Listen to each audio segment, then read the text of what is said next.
ዋዜማ ለሀገረ ኢትዮጵያና ኢትዮጵያውያን ቢሰሙት ያልነውን የምናጋራበት ሳምንታዊ የፖድካስት የሬዲዮ ስርጭት ዋዜማ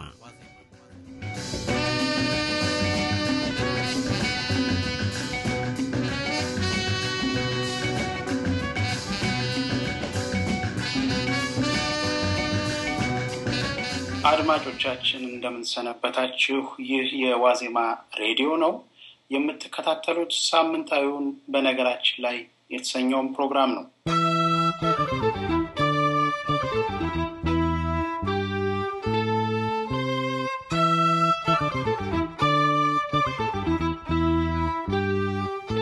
ባለፈው ሳምንት እንደምታስታውሱት በአጠቃላይ ስለ ታሪክ በተለይም ደግሞ ስለ ኢትዮጵያ ታሪክ ውይይት ጀምረን ነበር።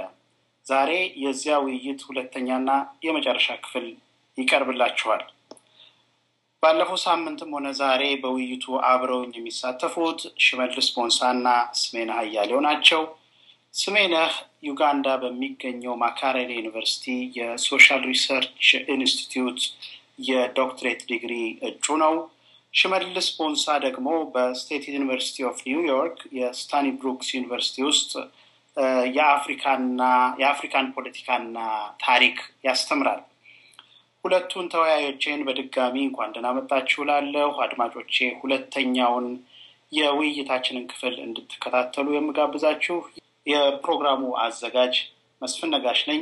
መልካም ቆይታ። ወደ ፕሮግራሙ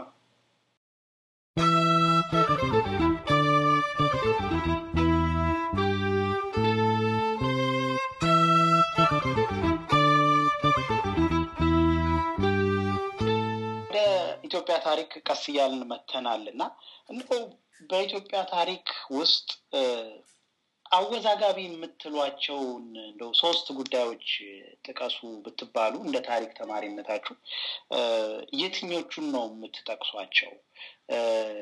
እነዚህ ታሪካዊ ጉዳዮች አወዛጋቢ የሆኑትስ በታሪካዊ ሁነትነታቸው ነው ወይስ ሁነቶቹ በተጻፉበት ወይም በተነገሩበት በሚነገሩበት መንገድ ነው?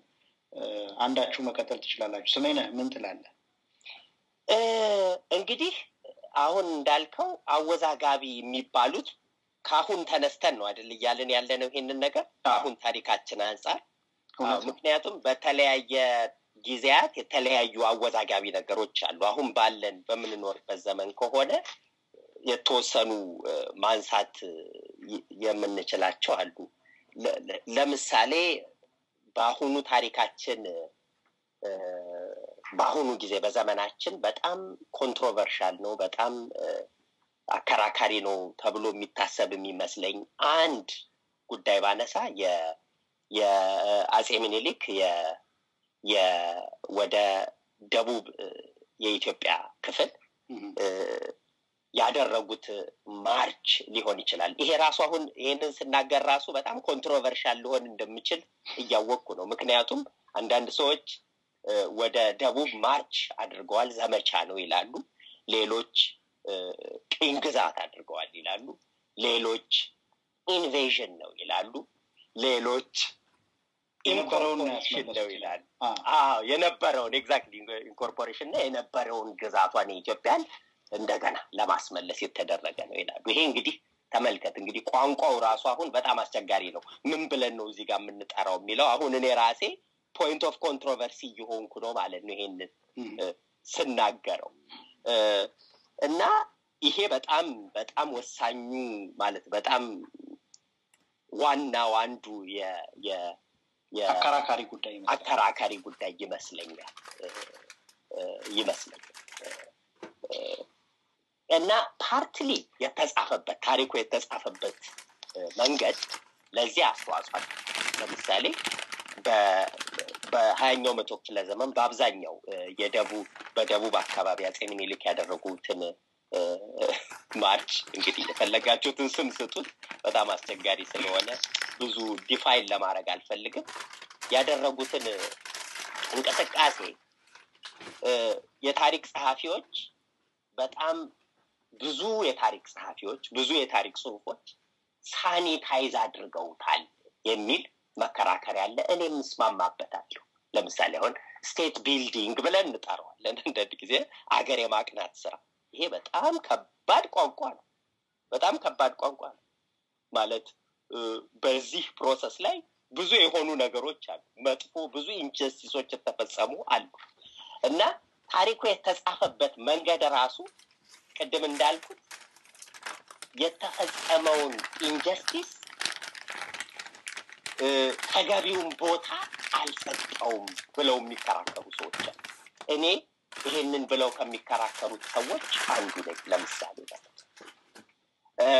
እና ይሄ እንግዲህ የተጻፈበት መንገድ ማለት ነው እና እነማን ናቸው የጻፉት ከሰሜን ኢትዮጵያ የመጡ ሰዎች ወይንም በኢትዮጵያ የኢምፔሪያል ኤቶ ውስጥ ታሪክን የሚጽፉ ሰዎች ታሪኩን ፕሮዲዩስ ያደረጉት ታሪክ አንዱ የኮንትሮቨርሲ ምንጭ ይመስለኛል መነሻ ምክንያት ይመስለኛል ሽመልስ እኔ አንድ ልጨምርበት በዛ ላይ ማነው ስሜነ በተናገረው ላይ እንዳለው ይሄ መስፋፋት ወደ ደቡብ የተደረገው መስፋፋት እንግዲህ ቅጽል ብዙ አለ ብላቸዋል በተለያየ መንገድ ይታያል እያንዳንዱ ቅጽል የራሱ የሆነ የተሸከመው ትርጉም አለው እንዲሸከም የሚፈልገው ትርጉም አለው ባለ ቅጽል በሰጠነው ቁጥር እና የቀደማን የዳግማዊ ምኒልክ ወደ ደቡብ መስፋፋት የፈጠረው ከታየበት እይታ ከተጻፈበት መንገድ ብቻ ሳይሆን ድርጊቱ ራሱ የተፈጸመው ድርጊት ብዙ ዳሜጆች አሉት የሚሉ ወገኖች አሉ ወይ ደግሞ ሀገርን በማቅናት ላይ የሚፈጸም ኮላተራል ዳሜጅ የሚባል አለ አይደለም ኮላተራል ዳሜጅ እንግዲህ በአማርኛችን ምን እንደምለው እንዴት እንደሚተረጎም ባላውቅም በዛ መልክ መንገድ የሚያየው አሉ አሁን ሌሎች ሀገሮች የተፈጠሩበት መንገድ ጋር ምንም የሚለያየው አይደለም ስለዚህ ሌሎችም አካባቢዎች ሀገርን ሲፈጥሩ ሀገርን ሲገነቡ የተደረገ ነገር ነው አሜሪካ የምትባለው ሀገር ስትፈጠር የአሜሪካ ነጮች ነዋሪ የነበረውን ህዝብ አጥፍተውታል ወይም ደግሞ ጥቁር የነበረውን ከአፍሪካ ያመጡትን ባሪያ እንደ በባርነት ተጠቅመውበታል ስለዚህ የፈረንሳይንም ብንል ወይ እንግሊዝም ብንል ወይም የራሻ የሚባለው ሀገር አፈጣጠር ብናይ እነኛ አይነት ኢንጀስቲስስ ወይም ጥፋቶች ተፈጽመዋል እና የኛ ምን ልጅነት ያደርገዋል ብለው የሚናገሩም አሉ እንዳለው ስሜነ ሳኒታይዝ የማድረግም ነገር ነው ግን በታሪክ ሙያ ደግሞ እንደምናውቀው ሴሌክቲቭ ሜሞሪ የሚባል ነገር አለ አይ ቲንክ መጀመሪያ ላይ ሜንሽን ተጠቅሷል መሰለኝ መርጦ ማስታወስ መርጦ መርሳት አንድን ታሪክ ባስታወስን አግነንን ባስታወስን ቁጥር ሌሎች የምንረሳቸው ደሊብሬትሊ በአውቀን ማናስታውሳቸው ነገሮች አሉ ኢትዮጵያ ውስጥ የህዝብ እንቅስቃሴ የሚገርም ነው ምክንያቱም ኢትዮጵያ ወይም ሌሎች ዓለም ሀገሮችን ብናይ በህዝብ እንቅስቃሴ ተፈጠሩ ናቸው አንዱ ወደ ሰሜን ይሄዳል አንዱ ወደ ደቡብ ወደ ምስራቅ ወደ ምዕራብ ይሄዳልና የህዝብ እንቅስቃሴ ሰፊ ነው ኢትዮጵያ ውስጥ ያለው ታሪክ የቀዳማዊ ኃይለ ሥላሴ ዳግማዊ ምኒልክ ያው የቅርብ ጊዜም ስለሆነ የፈጠረው ትዝታም አለ የዛ ትውስታ ገና አዲስ ነው ሪፍሬሽ የተጽዕኖውም ወሳኝ ነው ምክንያቱም አሁን ኢትዮጵያ የምትባለውን ሀገር በመፍጠር ቁልፍ ሚና ስለሚጫወት እናስታውሰዋለን ብዙ የተፈጠሩ ዳሜጆችም አሉ ወደ ደቡብ አካባቢ ብንሄድ የደቡብ ሰው ሲናገረውና ከሌላ አካባቢ የመጣው ሰው ስለዛ ሲናገር በጣም ይለያያል ለእንዳውም ቅድም እንዳልነው አክኖሎጂም ስለማይደረግ ኢንጀስቲሱ ኮምፕሊትሊ የተለያየ እንትን ያለው ትርክት ነው ያለው ግን ሌሎችም ደግሞ እንደዚህ የመስፋፋት የመንቀሳቀስ ነገሮች እንቅስቃሴዎችም ስለነበሩ ኢትዮጵያ ውስጥ እነሱንም ማስታወስ አለብን ማለት ነው በሌላ በኩል እኔ የሚጨምረው ይሄ በ60ዎቹ እና በ1970ዎቹ አካባቢ የነበረው የተማሪ እንቅስቃሴ በጣም ኢትዮጵያ ውስጥ አሁን ያለችዋን ኢትዮጵያ በተለይ በመሰረታዊ በሆነ መንገድ ቀይሯታል እና ያም አሁን በመናያቸው የወጡ ባሉ ትርክቶች ውስጥ ልዩነቶችን እናያለን በተቃዋሚ ወገን ሆኖ የሚጻፉ ትርክቶች አሉ። አንድ በያባ አንድ በሜሶን በኩል ሆኖ የሚጽፉ ሰዎች አሉ። ኢቭን በእነሱ ውስጥም ራሳቸው ተደብቆ የነበሩ ዝም እንዲሉ ተደርገው የነበሩ ትርክቶች ወይም ታሪኮች እየወጡ ነው። በቅርብ ጊዜ ህይወት የምትባል ሰው ታወር ኢን ዘ ስካይ ብላ የጻፈችው መጽሐፍ ላይ ብዙ ጊዜ የማይነገር ታሪክ የነበረውን የጌታቸው ማሩ ታሪክ ወጥቷል። አናውቅም ነበር፣ ተጽፎ አልነበረም፣ ተደብቆም ነበር። ምክንያቱም ብዙ እንዲነገርም አይፈለግም። አሟሟቱ አስተሳሰቡ ላይ ስለሚል አሟሟቱም በጣም የተለየ ስለነበረ። በሌላ በኩል ደግሞ ያለው ይሄ በስልጣን ላይ የነበረው መንግስት የሚጽፈው ታሪክ አለ። በመሪዎቹ የፖለቲካ መሪዎች በነበሩት በነ ፍቅረ ስላሴ፣ በመንግስቱ ኃይለማርያም እና ሌሎችም ደግሞ የተለያየ ከመንግስት ጋር አብረው የሰሩ በነበሩ ፓርቲዎች የሚጻፉ ጽሁፎች እየወጡ ነው እና ሁለቱ የሚተርኩት በጣም የተለያየ ነው። እነኛ እንግዲህ አንድ አብዮት ነው የተካሄደው። በዛ አብዮት ውስጥ ብዙ ሰዎች አልቀዋል። ያለቁበት መንገድ ያው ብዙ አሁን መረጃዎች አሉ፣ ሙዚየሙም ተቀምጧል። ታሪኮቹን ስናይ የተፈጠረው ናሬቲቭ ወይም ትርክት በጣም የተለያየ ብዙ ነገሮች ላይ የማይገናኝ ትርክት እየሆነ ነው። በተለይ በደርግ በኩል የሚነገረው ትርክትና ከደርግ በተቃራኒ ቆመው በነበሩት የኢትዮጵያ ተማሪዎች የሚጻፈው ትርክት ሁሉ በጣም የተለያየ ነው። ስለዚህ ያ መሰረታዊ ልዩነት ነው በአሁኑ ሰዓት እና ቅድም ኮንትሮቨርሻል አከራካሪ ጥያቄ ስላነሳ ይህንን እንደ ሁለተኛ አድርጌ ያነሳዋለሁ። በጣም ደግሞ ኢምፖርታንት ቁልፍ የሆነ የታሪክ አጋጣሚ ነው። ልዩነቱ በዛ ላይ ያለው የትርክት ልዩነትም ወሳኝ ነው። ወደፊት ለምናስበው መግባባት ከራሱ ጋር የታረቀ ሀገርን ለመፍጠር ለሚደረግ ስራ በጣም ወሳኝ ናቸው እነኚህ ልዩነት። የትርክት መለያየት ወደፊት እንዴት ነው ሊግባቡ የሚችለው ትርክቱ? ወይስ ወደፊት ያላለቁ ጦርነቶች ልንዋጋ ነው? ምክንያቱም ትርክቶቹ አንድ የሆነ ሁኔታ ላይ የመግባቢያ መንገድ የመነጋገሪያ ነው ማለት አንድ አቋም አንድ ሀሳብ ላይ ድረሱ አይደለም። ምክንያቱም አንድ ሀሳብ ላይ ለመድረስ መጨፈላለቅ ማለት ነው። አንዱን ትርክት መጨፍለቅ አለብን ማለት ነው። ለዛ ሳይሆን የመግባቢያ መንገድ መፈጠር የመነጋገሪያ መንገድ መፍጠር አለብን እና ይሄ እንደ ቁልፍ ልዩነት እንደ ቁልፍ የታሪክ አጋጣሚ አየዋለሁ። የ60ዎቹና የ70ዎቹ የኢትዮጵያ የተማሪዎች እንቅስቃሴ የአብዮት የነበረበት ዘመን ከአጼ ምኒልክና ከ1960ዎቹና 70ዎቹ የተማሪዎች እንቅስቃሴ ታሪክ በተጨማሪ የኤርትራ ጉዳይስ አወዛጋቢ አይደለም ወይ? ከታሪክ አንጻር ኤርትራ እንደ ሀገር እንዴት ተፈጠረች? ወደኋላ የነበራት ታሪክ ምንድን ነው የሚለውስ ምንድን ነው የምትሉት? እኔ እንደ አንድ አወዛጋቢ ጉዳይ አድርጌ እመለከተዋለሁ። በታሪክ አጻጻፉና አተራረኩ ብቻ ሳይሆን እሱ ባስከተለው ፖለቲካዊ ውጤትም ጭምር። እውነት ነው፣ ምንም ጥርጥር ያለው ጉዳይ አይደለም። ስንመለከት አሁን በአጠቃላይ የኢትዮጵያ ውስጥ የቅኝ ግዛት ታሪክ አለ ወይ የለም ወይ የሚለው ጥያቄም አንዱ ስር መሰረቱ የመጣው ከኤርትራ ጥያቄ ጋር ተያይዞ ነው። ምክንያቱም ለኤርትራ ነጻነት ይታገሉ የነበሩ ክፍሎች በተማሪ እንቅስቃሴም ውስጥ ያሉ ከዛም ውጪ የነበሩ በተለይም ከ19 በፈረንጆቹ አቆጣጠር ከ1962 በኋላ በተለይም ማለት ነው የመጡ የተለያዩ ክፍሎች የኤርትራ በኢትዮጵያ ቅኝ ግዛት ስር ተይዛለች ቆይታለች የሚል ትረካ አምጥተዋል እና ይሄንን የሚቃወሙ ሌሎች ክፍሎች አሉ።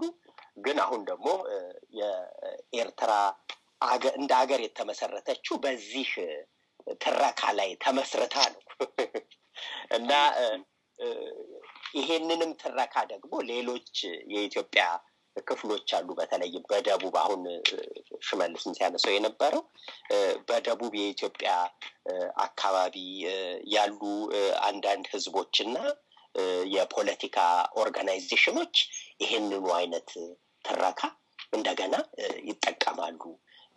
ሰሜን የኢትዮጵያ ክፍል አቢሲኒያ፣ አማራ የሚባለው ክፍል ሌሎችን የኢትዮጵያ ክፍሎች በቅኝ ግዛት ስር ይዟቸዋል የሚል ጥያቄ ይነሳል። እዚህ ነገር ላይ ምናልባት አንድ ማለት የሚቻል ነገር አለ።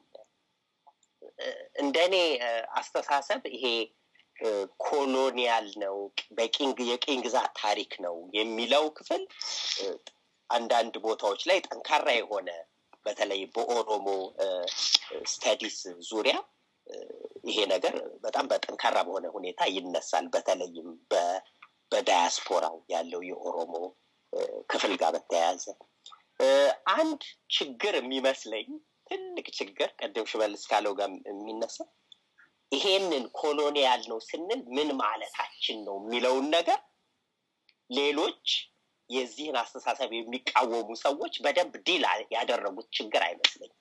ምንድነው what's the content of ኮሎኒያል ማለት ምን ማለት ነው? የቅኝ ግዛት ታሪክ አለ ሲባል ምን ማለታችን ነው? ለምሳሌ በንጽጽር ከሌሎች የአውሮፓ ኮሎናይዜሽኖች ጋር ሌላ አፍሪካ ላይ የተደረገ ሌላ የኤዥያ ክፍሎች ላይ የተደረገ የቅኝ ግዛት ጋር አንድ አይነት ነው ማለታችን ነው? ምን ማለታችን ነው? ይሄንን ራሱ በጣም ቤዚክ ነው፣ ግን ብዙ ክርክር አላደረግንበትም፣ ዳያሎግ አላደረግንበትም።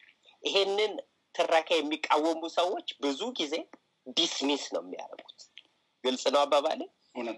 ወይንም የቅኝ ግዛት ታሪክ ነው የሚሉም ሰዎች ደግሞ በታላቅ የቲዮሬቲካል ብቃት የቅኝ ግዛት ታሪክ መሆኑን በደንብ ማሳየት ችለዋል ወይ? ምን ማለታቸው ነው? በተነጻጻሪነት ከሌሎች ነገሮች ጋር ከሌሎች የቅኝ ግዛት ታሪኮች ጋር ያለውን ግንኙነት አይተውታል ወይ የሚለው ትልቅ ጥያቄ ውስጥ የሚገባ ጉዳይ ይመስለኛል። እና የታሪክ ተማሪዎች ይሄንን በደንብ መጠየቅ ያለባቸው ይመስለኛል።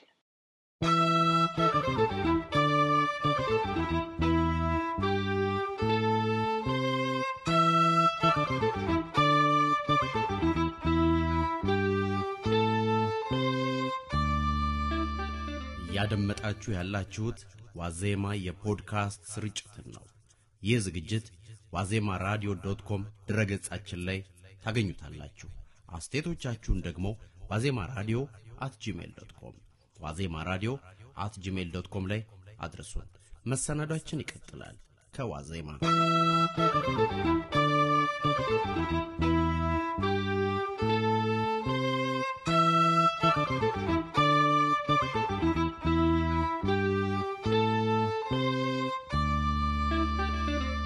ጥሩ እንግዲህ ብዙ አወዛጋቢ ጥያቄዎች አሉ እንደው ልናነሳቸው የምንችላቸው በእርግጠኝነት። ወደ ሌላ ጥያቄ ልውሰዳችሁ። አሁንም እንደው የተለያዩ ጉዳዮችን ነካ ለማድረግ ያህል የቅርብ ዘመኑን የኢትዮጵያ ታሪክ አመዘጋገብና አተራረክ እንዴት ታዩታላችሁ? ቅድም ሽመልስ ስለ ኢትዮጵያ ተማሪዎች እንቅስቃሴ ባነሳበት ወቅት ነካ አድርጎት ነበረ። ግን እንደው ሰፋ አድርገን ብንመለከተው በጣም አስፈላጊ ይመስለኛል። ለምንድነው ይሄንን የምለው?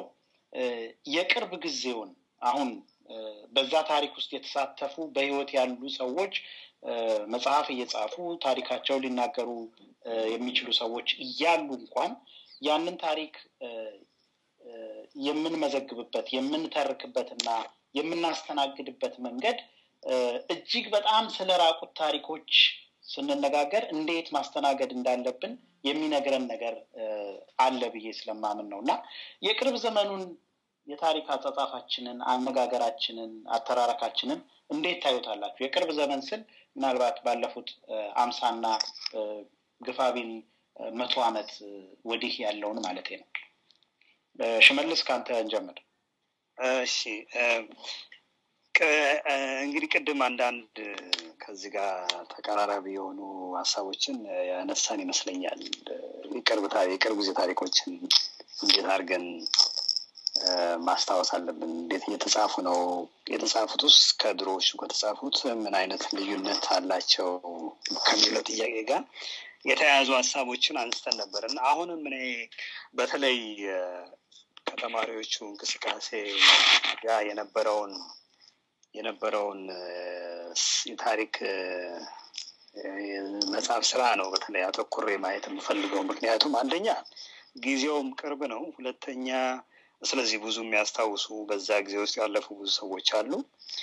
በሌላ በኩል ደግሞ አሁን ያለንበትን ሁኔታ አሁን ያለንበት የፖለቲካ ሁኔታ በአብዛኛው የተቀረጸው በዛን ዘመን በነበረው ትውልድ ነው እና የዛ ዘመን ትውልድ አስተሳሰብ ወይም እይታ መንፈስ የአሁኗን የኢትዮጵያ የፖለቲካ ቅርጽ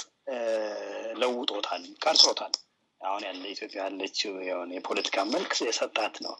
ስለዚህ በዛ ምክንያት ነው ትኩረት አድርጌ በዚህኛው ዘመን ላይ ማተኮር የምፈልገው። በሌላ በኩል ደግሞ ይሄኛው በዚህ ትውልድ ያለፈው ኢትዮጵያ ወጣት አሁን በማርጀት ላይ እና በማለፍ ላይ ነው ያለው እና ድልድይ ሳይሰራ ሊያልፍ የሚችልበት አጋጣሚዎች ሰፊ ናቸው። ድልድዩ ማለት ከነሱ በኋላ ላለው ትውልድ የሚነግሩት ነገር ሳይኖር የሚያስተላልፉት ነገር ሳይኖር እንዳይሄዱ ነው እንግዲህ እና ያ ደግሞ ድልድይ ከተሰበረ ከዛን ጊዜ ዘመን የምንማረው ነገር ላይኖር ምናልባት መድገም የሌለብን ነገር እንዳንደግም እንድንጠነቀቅ የሚያስችል መረጃ ላናገኝ እንችላለን።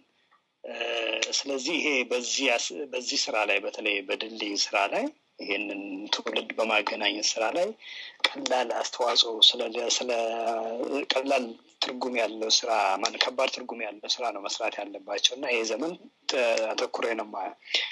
አሁን በዚህ ዘመን ቅድም እንዳልኩት ሁለት ተቃራኒ አትሊስት ሶስት ማለት እንችላለን። ልክ ይሄኛው በተማሪዎች እንቅስቃሴ ላይ የሚጻፈው ስራ በሶስት ከፍለን እንደምናየው ልክ የኢትዮጵያ ታሪክ 100 ዓመቱን እንኳን ቅድም እንዳልከው ታሪክ የሚጻፍበትን መንገድ የተቃኘበትን ሶስት አንጓዎችን ለእነኛም ማውጣት እንችላለን። ለምሳሌ በ100 ዓመት ላልከው ታሪክ ይሄ በአንድ በኩል የናሽናሊስት ብሔረተኛ የሚባለው የታሪክ አጻጻፍ አንድ በኩል ነው። ይሄ ብዙ ጊዜ ሌሎቹን አክኖሌጅ አያደርግም፣ ኢንጀስቲሶችን አይቀበልም ወይ ሳኒታይዝ አጽድቶ አሳምሮ ነው የሚጽፈው ተብሎ የሚወቀሰው ማለት ነው። በሌላ በኩል ደግሞ የዛ ተቃራኒ ሆኖ የሚመጣው የኤትኖ ናሽናሊስት የምንለው ወይም ደግሞ ይሄ በብሔረተሰብ የተቃኘ ታሪክ ዋናውን ገዢውን ትርክት ጋር የሚጋጭ የሚጋፈጥ የተጨቆነውን ማህበረሰብ ታሪክ የሚያወጣ ተብሎ የሚታሰበው ነው። በእርግጥ እሱ ራሱ በውስጡ ያሉትን ብዙ የተለያዩ አስተሳሰቦች ይጨፈልቃል። ሌላው ደግሞ ትርክት የሚመጣው ራሱን በዩኒቨርሲቲ ውስጥ ያስቀምጦ ያለው ትሬንድ ሆኖ በዲሲፕሊኑ ሰልጥኖ በዲሲፕሊኑ በትምህርቱ ህግጋት ታንጾ ያለው ሰው የሚጽፈው ነው። በተለይ በአዲስ አበባ ዩኒቨርሲቲ ሂስትሪ ዲፓርትመንት እና በሌሎችም የሂስትሪ ዲፓርትመንቶች የሚጻፈው ነው እና እነኚህ ሶስቱ የተለያየ ስዕል ይሰጡናል፣ የተለያየ ትርክት ይሰጡናል። ባለፈው 100 ዓመቱ ስለተፈጸመው የኢትዮጵያ ታሪክ የተለያየ ትርክት ነው የሚመጣው። በተለይ በሀገር ግንባታ ላይ ያላቸው እይታ የተለያየ ነው ሶስቱ ማለት ነው። ስለዚህ አትሊስት ሶስት አንጓዎች አሉን ማለት ነው። ኢትዮጵያ ውስጥ ሶስት የትርክት አንጓዎች አሉ። በተማሪዎችም እንቅስቃሴ ስንመጣ እኔ ሶስት ነገሮች ነው ያየሁት። አንደኛው ይሄ ከደርግ በኩል ሆነው የሚጽፉት እነ መንግስቱ ተሳታፊዎቹ በተለይ ፓርቲሲፓንትስ የነበሩ በዛ በአብዮታዊ እንቅስቃሴ የነበሩ የተሳተፉ ሰዎች የሚጽፉት ነው። ምሁራኑ የሚጽፉት ሌላ ታሪክ እንደሆነ ማለት ነው። ሌላ ራሱን የቻለ ታሪክ አለው። ግን በተሳታፊዎቹ የሚጻፈው ራሱ በሶስት ከፍለን ነው የምናየው። የመንግስቱ የደርግ ታሪክ የሚጽፉ አሉ። እሱ ብዙ ጊዜ ውግዝ ለማሪዎስ ነው የሚባለው። ማንም ሰው እሱ መጽሐፉ ራሱ አታትሞ ትልቅ ረብሻ ነው የተፈጠረው። ለምንድን ነው የሚጽፈው? እንዴት ይጻፋል? እንዴት ፐብሊሽ ይደረጋል? እንዴት ይነበባል? ተብሎ ትልቅ ተቃውሞ ነበር እዚህ አሜሪካ ውስጥ ብዙ አጋጥሞኛል። እሱም የራሱ ስለ ታሪክ ያለንን ግንዛቤ በእውነት ያን ጊዜ በጣም እንደው ምንድነው አጭሮብኝ ነበረ። ታሪክ ማንም ይጻፈው መጻፍ አለበት፣ ግን እገሌ መጻፍ ይችላል እገሌ መጻፍ አይችልም የሚለው ክርክር መነሳቱ በራሱ ስለ ታሪክ የሚነግረን ነገር ነበር። አቋረጥኩ፣ ይቅርታ። በጣም ትክክል። ወደዛ ነው የምንመጣው። ቅድም ምንድነው ልዩነት አለ ወይ ያውኑ ታሪክ አጻጻፍ እንዴት ነው የሚታየው ስትል ይሄን ነገር አንስተን ወደ ሌሎቹ ማየት እንችላለን። የቅርቡን እንኳን እንደዚህ የቅርቡን ጊዜ ታሪክ በተለያየ መንገድ ለማየት ዝግጁ ካልሆነን ወደ ኋላ በሄድን ቁጥር ደግሞ የሚፈጠረውን ሁኔታ መገመት ይቻላል። እና ዝግጁነት አልነበረም። በተለይ በተወሰኑ አካባቢዎች ከዛ አካባቢ የሚመጣውን እይታ ለመቀበል ፍቃደኛ አልነበርም እና ሳይለንስ መጨፍለቅ ወይ ዝም ማሰኘት ነበር የተፈለገው። በእርግጥ አንደኛው ምክንያቱ ምንድነው? ግድያው ነው፣ የተፈጸመው ግድያ ነው። በኢትዮጵያ ታሪክ ውስጥ እንደዛ አይነት ግድያ ዘመን ያለ አይመስለኝም በቅርብ ጊዜ ውስጥ። እና ከሌሎቹ የግድያ ታሪኮች በተለይ እንደ ካምቦዲያ ውስጥ የነበረው የፖል ፖት የምንለው አይነት የግድያ ታሪክ ነው ያለው እና እነኛ በዛ ግድያ የተሳተፉ ሰዎች እንዴት ታሪካቸውን የመጽሐፍ እድል ይሰጣቸዋል? ወይም ደግሞ ሌላ እንደ ተነጻጻሪ የነበረው ይሄ ናዚዎቹ ማለት ነው፣ የጀርመን ናዚዎች ያን ሁሉ ግድያ የፈጸሙ ሰዎች አሁን ልክ ታሪካቸውን እንዲጽፉ እድል መፍቀድ፣ አደባባይ ፐብሊክ ዲስኮርስ ውስጥ ወደ አደባባይ እንዲወጡ ማድረግ እንዴት ይፈቀዳል የሚል ነበረ ተነጻጻሪነቱ። እና ግን በምን ያህል ዝግጁ እንደነበረን የተለያየ ትርክቶችን ለመስማት ምናልባትም ለመማር ምን ያህል ዝግጁ እንደነበረን ጥያቄ ውስጥ የሚከት እንደገና ብዙ እንድናስብ እንድንመራመር የሚያደርግ ነበር ይህ አጋጣሚ። ሌሎቹ ያው ቅድም እንዳልኩት በሁለቱ ዋና ተቃዋሚ የነበሩት የስርዓቱ የአፓና መኢሶን ሰዎች የሚጽፉት አለ። እነኚህ ዶሚናንት ናቸው፣ ራሳቸው የሆነ ትርክት ፈጥረዋል። ግን ይሄ ተደብቆ ያለ ብቅ ብቅ እያለ የሚወጣ ተጨፍልቆ ያለ ደግሞ ትንንሽ ታሪኮች እየሰማን ነው። አሁን እኔ ቅድም አንስቼ የነበረው የጌታቸው ማሩ ታሪክ የወጣበት ታወር ኢን ዘ ስካይ አንብባችሁት ይሆናል ብዬ ተስፋ አደርጋለሁ። ታወር ኢን ዘ ስካይ ራሱን የቻለ እይታ ነው የፈጠረው። በተለየ መንገድ የተማሪዎችን እንቅስቃሴ፣ የተማሪዎችን ሊደርሺፕ፣ የተማሪዎችን አስተሳሰብ እንድናይበት የሚያደርግ አዲስ ትርክት ነው። ምናልባት ወደፊት ደግሞ ይወጣል። አሁን የምንጠብቀው የብርሃነ መስቀል ረዳ ባለቤት አምባሳደር ታደለች የእሱን ታሪክ ትጽፋለች የሚል አንድ ግምት አለ እና እሷ ደግሞ ስትጽፈው ሌላ ታሪክ ሊመጣ ነው። በተለይ አንጃ ስለሚባለው ከተቃዋሚዎች ውስጥ ከያፓ በተለይ ተፈጥሮ የነበረው አንጃ ታሪክ ሊወጣ ነው እና እነኚህ ነገሮች እየወጡ ነው። ስለዚህ በአንድ በኩል ትልቅ ጠቀሜታ ያለው ስራ እየተሰራ ነው። ሰዎች እየጻፉ ነው፣ ከተለያየ አቅጣጫ እየተጻፉ ነው። ብዙ አይነት ትርክቶች እየመጡ ነው። ስለዛ ዘመን በተለየ መንገድ በሰፋ መንገድ እየሰማን ነው፣ እያወቅን ነው። ይሄ ከሌሎቹ ጊዜዎች ይለየዋል። ምክንያቱም ይህን አይነት የታሪክ ሰፊ የሆነ የተለያየ አይነት የታሪክ ትርክት አልነበረም ከ50 ዓመት በፊት ለምሳሌ ወይ ከ40 ዓመት በፊት ስለነበረው። ለምሳሌ በ19ኛው ክፍለ ዘመን መጨረሻ ላይ ስለነበረው የአፄ ምኒልክ መስፋፋት ወይም ደግሞ በ20ኛው ክፍለ ዘመን መጀመሪያ ላይ ስለነበረው የኢትዮጵያ መንግስት ዘመናዊነት ወደ ሀገር የማምጣት ስራ ብዙ ተጽፈዋል። ግን እንደዚህ አይነት በሰፋ በትርክት አይደለም የወጣው። በተለያየ መንገድ ሰፊ በሆነ መንገድ አልነበረም የሚተረከው። ስለዚህ ይሄኛው አሁን ያለንበት ባለፉት 50 ዓመታት ስለተፈጸመው ጊዜ የሚተረከው ትርክት እኔ ቀላል ጠቀሜታ አይደለም ያለው እና ትልቅ አድቫንቴጅ አለው ብዬ አስባለሁ። በሌላ በኩል ደግሞ የቅድም ያነሳ ነው ላለመስማት የሚደረግ የአንድ በኩል የአንድን ፖዚሽን ትርክት እንዳይሰማ ለማድረግ ያለው እንቅስቃሴ ሌላ አደጋን ይዞ ነው የሚመጣው እና የዚህ ብቻ ሳይሆን በሰፊው በሀገራችን ሁኔታ ውስጥ እናየዋለን። የተወሰኑ ታሪኮች፣ የተወሰኑ እይታዎች ይደበቃሉ፣ ሰፕረስ ይደረጋሉ፣ እንዲወጡ አይፈለግም፣ ሳይለንስ ይደረጋሉ። በፊትም ተደርጓል፣ አሁንም አለ፣ አሁንም ታያለ እና ያ አደጋ አለ። ስሜነህ ምን ትላለህ? ስለዚህ ስለ ኮንቴምፖራሪ ምን የቅርብ ዘመን ስላልነው ታሪካችን አጣጣፍ እኔም ከሽመልስ አሁን ካለው ጋር በጣም ተመሳሳይ የሆነ ነገር እና ትንሽ ደግሞ ምናልባት ማብራራት የሚያስፈልግ አጽንኦት መስጠት የሚያስፈልግ ይሆናል ብዬ የምለውን እላለሁ እዚህ ላይ። ለምሳሌ የ40 ዓመት ታሪካችን ብለሃል አንተ 40-50 ዓመት እንግዲህ ከተማሪ እንቅስቃሴ በተለይም ደግሞ ከአብዮት ጋር በተያያዘ ከዛ ጊዜ ጀምሮ የነበረው ታሪካችን ላይ ምን አይነት አትኩሮት መስጠት ያስፈልጋል የሚለውን ለማለት ነው። አንደኛው ዋናው ነገር የቅርብ ጊዜ ታሪካችን ለምሳሌ አብዮቱን ብንወስድ የኢትዮጵያን የ20ኛውና የአሁኑንም 100 ክፍለ ዘመን የፖለቲካ አጀንዳ ሴት ያደረገው ነገር ቢኖር አብዮቱ ነው ማለት እንችላለን። በልበ ሙሉነት ማለት የምንችል ይመስለኛል እንደኔ አስተሳሰብ። ይሄ ስል ምንድነው ለምሳሌ የፖለቲካ ቋንቋችንን የፖለቲካ ቮካቡላሪ የፖለቲካ ዲስኩራችንን ብንመለከት ብዙዎቹ የዛ ጊዜ ተፈጥረው የነበሩ ቃላት አሁንም በጣም አንገብጋቢ የሆኑ ጉዳዮች ናቸው። መሬት ላራሹን ብትወስዱ ግልጽ የሆነ ነገር ይመስለኛል። የመሬት ስሪት ጉዳይ፣ የኢትዮጵያ የባህልና የብሔር ጭቆና ጉዳይ እስካሁን ድረስ በጣም አንገብጋቢ የሆኑ የፖለቲካ ታሪካችን አካላት ናቸው ማለት ነው።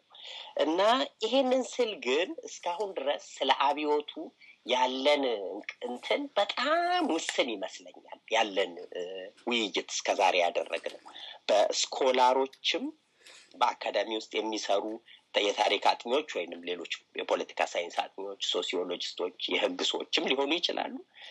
በዚህም እንደገና ደግሞ በፐብሊክ ስፊሩም በኩል ያለው ውይይት በጣም የተወሰነ ይመስለኛል። ለምሳሌ አንድ ምሳሌ ብሰጥ የአብዮት ትርጉም ምንድን ነው? አንድ የአብዮት ትርጉም ነው በሁሉም የኢትዮጵያ የህብረተሰብ ክፍሎች ውስጥ ያለው። ለምሳሌ የኢትዮጵያ አብዮት ዋናው ዓላማው ምንድን ነበር የሚለው ላይ አሁን ለምሳሌ አንዳንድ ጊዜ ዝም ብለን አስዩም እናደርጋለን የአብዮት ትርጉምን በተመለከተ። ለምሳሌ ለአንዳንዶች የብሔር ጭቆናን የሚያጠፋና ሪጂናል ኦቶኖሚን ማምጣት ያለበት እንቅስቃሴ መሆን አለበት ብሎ የሚያምኑ ክፍሎች ነበሩ፣ እስካሁንም አሉ። ለአንዳንዶች የመሬት ስሪቱን የነበረውን በትምህርት ጥቅስ ውስጥ ልክተተው የፊውዳል የባላባት ስርዓት ለመገርሰስ የመጣ ነው የሚሉ አሉ። ሁለቱ ኔሰሰርሊ የሚቃረኑ አይደሉም፣ ግን አንድ አይነትም ደግሞ አይደሉም። ለምሳሌ አሁን ይሄ በጣም ወሳኝ ጥያቄ ነው። ሌሎች ደግሞ ለምሳሌ ታክሲ ነጂዎች ኢትዮጵያ ታሪክ የኢትዮጵያ አብዮት እንዲመጣ አንድ ትልቅ ሶሻል ፕሮቴስት ካደረጉ ክፍሎች አንድ ናቸው። ለምሳሌ ለነሱ አብዮት ማለት ምን ማለት ነው ብለን ጠይቀናል። ለምሳሌ for the urban poor ለምሳሌ አብዮት ምን ማለት ነው? ምንድነው ትርጉሙ ብለን መጠየቅ ያስፈልጋል። ለወጣት የአብዮት ትርጉም ምንድነው? ለምሳሌ አሁን ይሄንን የጠየቅነው ጥያቄ አይመስለኝም። ለተማሪዎች ምናልባት ጠይቀን ሊሆን ይችላል። ተማሪዎች ስንል በተለይም የምናነሳው የሃየር ኤጁኬሽን ላይ የነበሩ ተማሪዎችን። ለወጣቶች በአጠቃላይ የአብዮቱ ትርጉም ምንድነው? ለምሳሌ ከቀይ ሽብር ከነጭ ሽብር አንጻር ይሄንን ነገር ባይ። ሌላው ደግሞ ምንድነው? ለምሳሌ ቀይ ሽብር ነጭ ሽብር ስለ ኢትዮጵያ የፖለቲካ ሶሲዮሎጂ ምን የሚነግረን ነገር አለ? ስለ ኢትዮጵያ የፖለቲካ ባህል ምን የሚነግረን ነገር አለ የሚል ጥልቀት ያለው ጥናትስ ምን ያህል አድርገናል? እንደዚህ አይነት በጣም ወሳኝ የሆኑ ጥያቄዎች የተጠየቁ አይመስለኝም እና እነዚህንም መጠየቁ በጣም አስፈላጊ ይመስለኛል። ከዚሁ ጋር ተያይዞ ማነው ታሪክን መጻፍ ያለበት? አንተም አንስተኸዋል መስፍኔ፣ መጀመሪያ ሽመልስም ደግሞ ያነሳቸው አንዳንድ አስተሳሰቦች አሉ። ይሄንን ለምሳሌ ስንመለከት ማነው የኢትዮጵያ ታሪክ መጻፍ ያለበት? አንዳንድ ጊዜ በአካዳሚ ውስጥ የተማሩ ፕሮፌሽናል አካዳሚክ ሂስቶሪያኖች ስለ ፐብሊክ ሂስቶሪያንስ ያላቸውን አመለካከት ለምሳሌ ከፍተኛ ጥያቄ ውስጥ መጠየቅ አለብን። ለምሳሌ አንዳንድ ጊዜ የሚጽፉት ታሪክ እሱ ፖፑላር ታሪክ ነው ብለው አንዳንድ ጊዜ ዲክራይ ያደርጋሉ። ለምሳሌ ግን ማን ነው ታሪክን መጻፍ ያለበት የሚለው ጥያቄ ማንኛውም ሰው ታሪክን የመጻፍ መብት ያለው ይመስለኛል። እና የተለያዩ የታሪክ አጠናን ዘዬዎች መንገዶች አሉ እና አንድ የታሪክ አጠናን ከሁሉም የታሪክ አጠናኖች በላይ ገዝፎ መታየት አለበት። ያ የታሪክ አጠናን ዘዴ ብቻ መቀጠል አለበት የሚል ማስተሳሰብ ትክክል አይመስለኝም ለማለት ነው። እና ይሄንን ስል ለምሳሌ ከፍተኛ በህዝብ ላይ ከፍተኛ በደል የፈጸሙ ሰዎች ታሪክን የራሳቸውን ታሪክ መጻፍ አለባቸው የለባቸው የሚለው ጥያቄም ሌላ ጥያቄ ነው። እኔ ማንኛውም ሰው ጥያቄውን ማነው ታሪክን መጻፍ አለበት ይመስለኛል። ካልተጻፈ በስተቀር የሰዎችን ሞቲቬሽን የሰዎችን ምክንያት ፖለቲካዊ ማህበራዊ አንዳንድ ጊዜ ሳይኮሎጂካል የሆኑ ምክንያታቸውን ለፈጸሟቸው ነገሮች ማወቅ አንችልም ብዬ ስለማስብ ነው።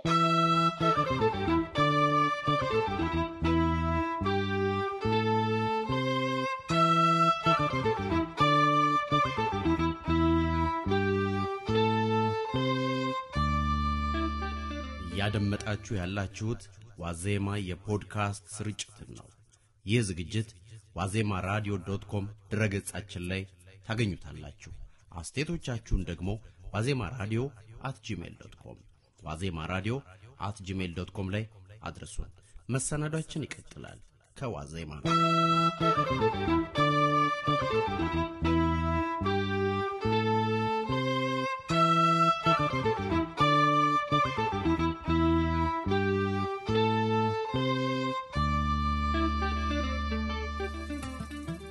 ውይይታችንን ለመቋጨት አንድ ጥያቄ ልጨምር።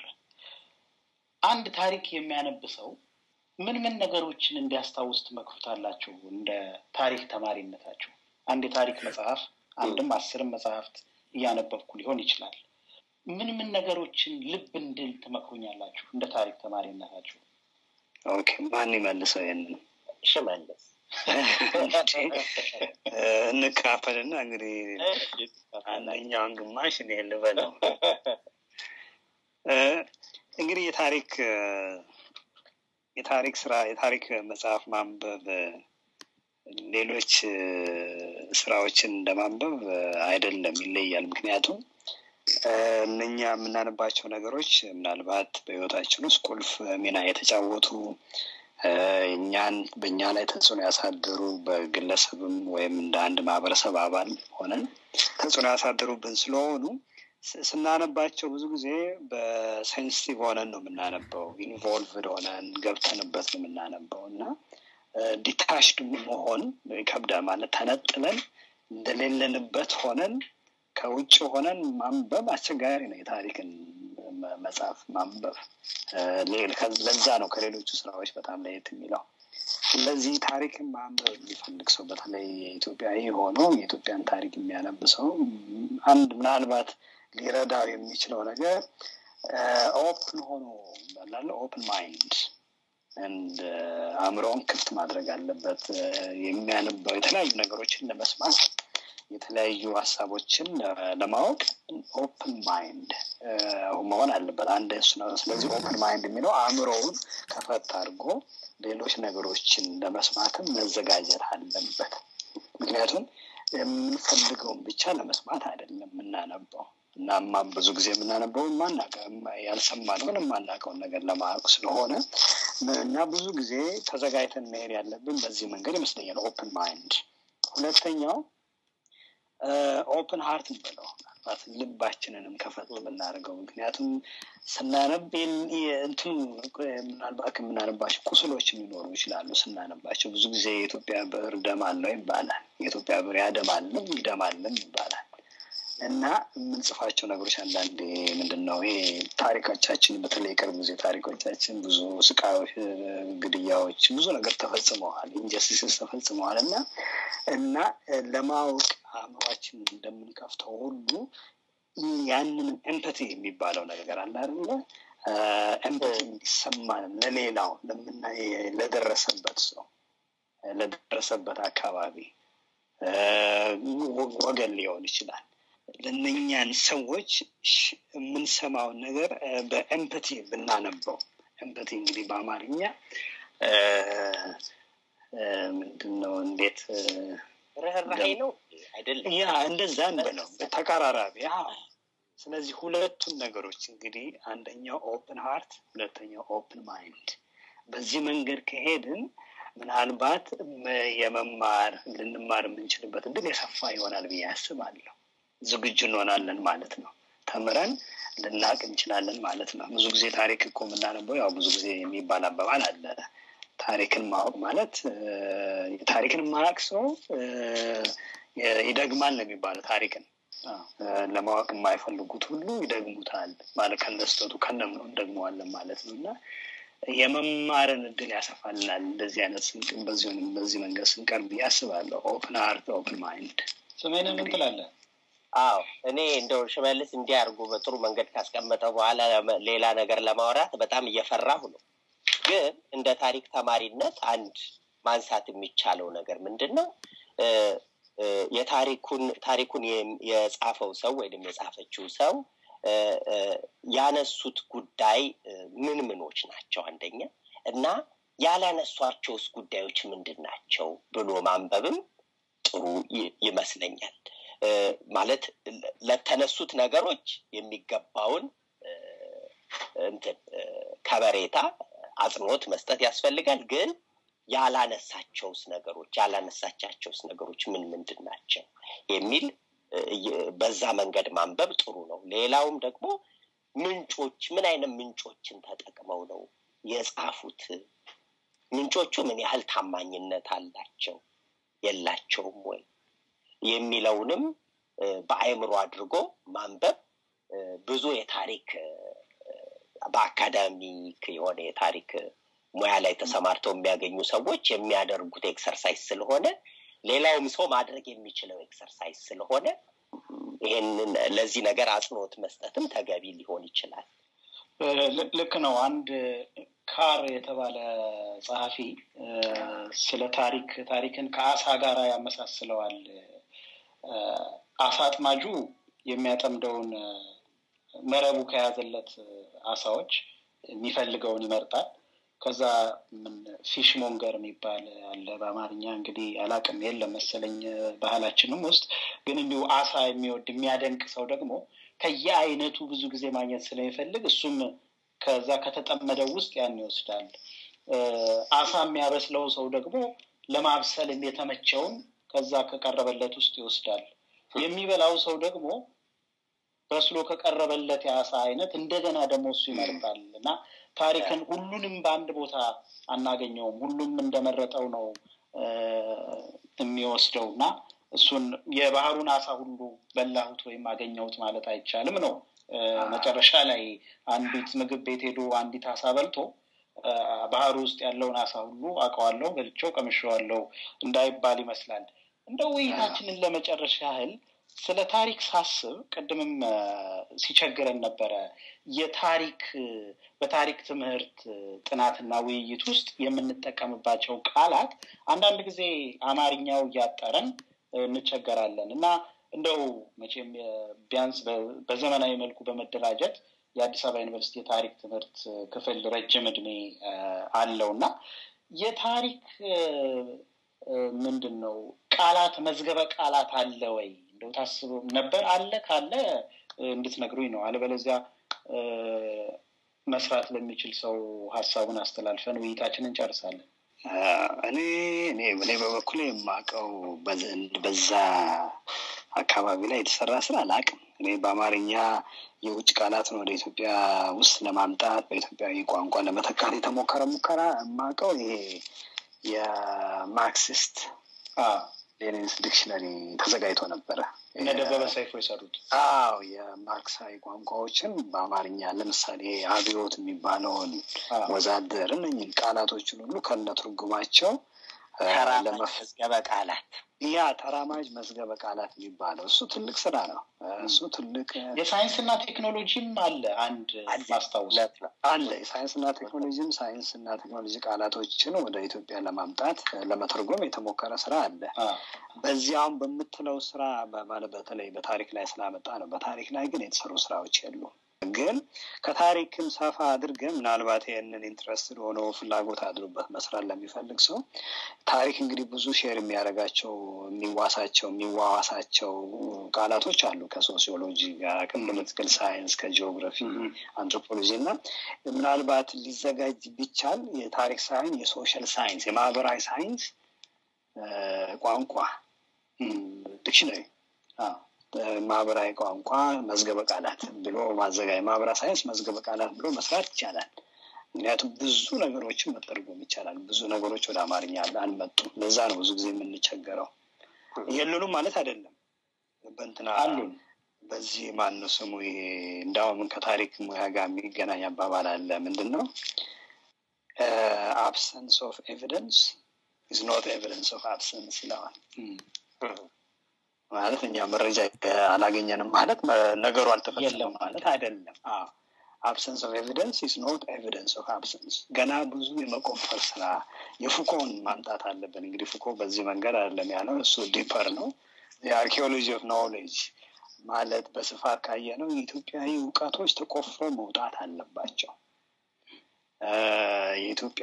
ብዙ የኢትዮጵያ ዕውቀቶች በተለይ ዘመናዊነት የሚባለው ምዕራቡ ዕውቀት ወደ ሀገር በገባ ሰዓት ተደብቀው መደበቅ ብቻ ሳይሆን ዝም እንዲሉ ሳይለንስድ ሆነው እንድናፍርባቸው ተደርገው ሪዲክልድ ሆነው አላለ ስቀንባቸው የተውናቸው ብዙ ነገሮች አሉ። ግማሽን ጥንቆላ በማለት ግማሽን ደግሞ ይሄ የባህል መድኃኒት በማለት ኋላ ቀር በማለት ያጠፋናቸው የደብቅናቸው ዝም ያሰኘናቸው ዕውቀቶች አሉና እነኝህን ነገሮች የማውጣት ስራ ነው። ብዙ ጊዜ ዲክሽነሪ ትራንስሌሽን ነው ማለት ከሌላ ወደ ከውጭ ወደ ውስጥ ማምጣት ነው። ከትራንስሌሽን በፊት መምጣት ያለበት የራሳችንን የምንድነው ኤክስካቬሽን ቁፋሮ ነው። ትራንስሌሽን ሳይሆን የሚያስፈልገን ኤክስካቬሽን ማውጣት። የተደበቁ ዕውቀቶቻችን ካወጣን ብዙ ነገሮች ምናልባት መዋስ ላይ ያስፈልገን ይችላል እና እንዳውም ቅድም ልናገረው ብዬ የነበረው ምንድነው ከኢትዮጵያ የቅርብ ጊዜ ታሪኮች ውስጥ ቁልፍ የሆኑ የታሪክ ሁኔታዎች አጋጣሚዎች ሲባል ያው የመስፋፋት ታሪክ ብለናል፣ የአብዮት ዘመን ብለናል። እኔስ በቁልፍ ደረጃ ማስቀምጠው ከነኛ አንዱ ይሄ የዘመናዊ ወደ ሀገራችን ዘመናዊነት ገባ የሚባልበት ዘመን በተለይ 19ኛ ክፍለ ዘመን ማለቂያና የ20ኛው ክፍለ ዘመን መጀመሪያ ከዛ በኋላ የዘመናዊ ትምህርት የገባበት እሱ መመርመር አለበት።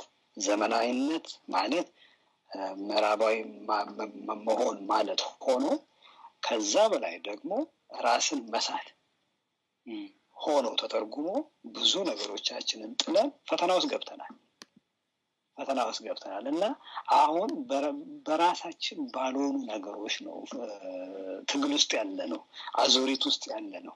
እኔ አሁን ለምሳሌ ከተማ ነገር ስለማጠና የኛ ከተሞች አሁን ምን እንደሚመስሉ ታያላችሁ። ዘመናዊነት ማለት ምን አይነት ህንጻ መስራት ነው፣ ምን አይነት መንገድ መስራት ነው።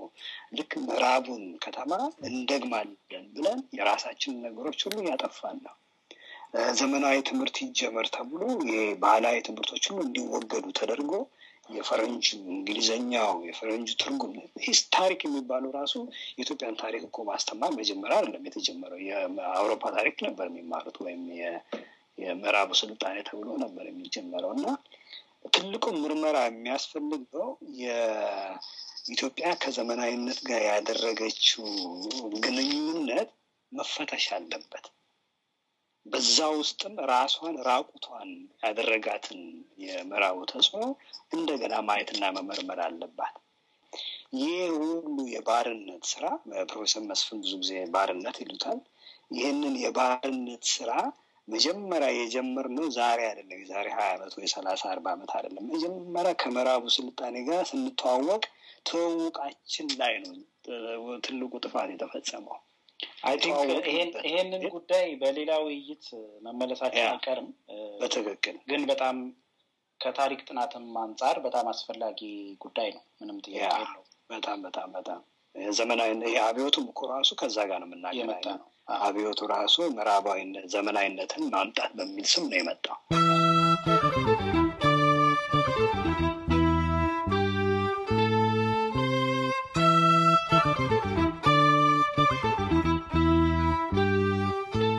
እሺ እንግዲህ ሽመልስና ስሜነህ አብራችሁኝ ስለቆያችሁ በጣም አመሰግናለሁ። ያው በየፕሮግራሙ በውይይታችን መሃል በተደጋጋሚ ስለ እንደነበረው ድጋሚ ልንመለስባቸው የሚገቡ እጅግ በርካታ ጭብጦች አሉ። አድማጮቼ በውይይቱ ቢያንስ ጊዜያችንን አባንዳራላችሁኝ ተስፋ አደርጋለሁኝ። በውይይቶቻችን በዝግጅቶቻችን ላይ ያሏችሁን አስተያየቶች በኢሜል አድራሻችን wazemaRadio@gmail.com ወይም ደግሞ በማህበራዊ ድረገጾቻችን በትዊተር በፌስቡክ ላይ ዋዜማ ሬዲዮ ብላችሁ ብትፈልጉ ታገኙናላችሁ።